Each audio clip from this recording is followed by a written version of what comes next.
Hello from the GreenBiz studio. I'm Heather Clancy, Senior Writer for GreenBiz, and I am joined by Jacob Susman, the Vice President and Head of Origination with EDF Renewable Energy. Welcome, Jacob. Great to be here, Heather. You told me about this very interesting stat, and I didn't know it, and I even cover the area, so thank you for that. You mentioned that corporate buyers, or corporate project inspirers, if you will, of renewable energy actually outpaced what the utilities were putting into place last year. It's amazing. I mean, this came out of nowhere in the last few years. For the longest time in the renewable energy business, our biggest customers have been the utilities, and we're very thankful for their business. But companies like Google, Microsoft, and also companies like Walmart and Procter & Gamble, and a lot of companies from both the tech space and traditional industry have now come in and said, hey, you know, we need a lot of renewable energy too. And so last year it ended up being a little bit more than the utilities bought, at least in wind. Is that a trend you feel is going to continue? I do.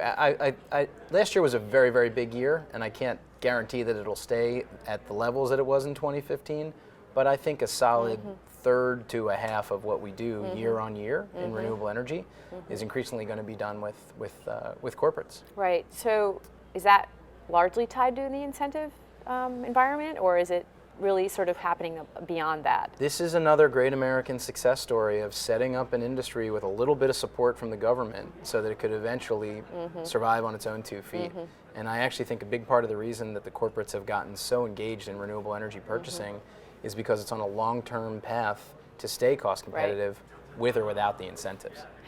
One of the things that I've seen Apple do, right, a big renewable supporter, is encourage its suppliers, often smaller companies, to make the same sorts of commitments. Now, many of them, though, don't have quite the wherewithal or the resources to go out and figure out how to do one of these projects. So what do you see happening there? How do we get it to the second tier? How do we get beyond the early adopters, if you will, into the mainstream of mid-sized US businesses? That's the issue I'm most focused on now, Heather, so I'm glad you asked. We love what Apple's done and all the large Fortune 100 companies who've come into the space and helped really catalyze activity in this industry. But now we need to get over that chasm, hit the tipping point, and really get out to the broad market. So there are smaller companies with more dispersed energy use that is harder to meet their needs with large-scale wind and solar plants. We have to figure out how to bring them along. And so the larger companies who've been involved can sort of partner with some of those smaller ones and help bring them into the space.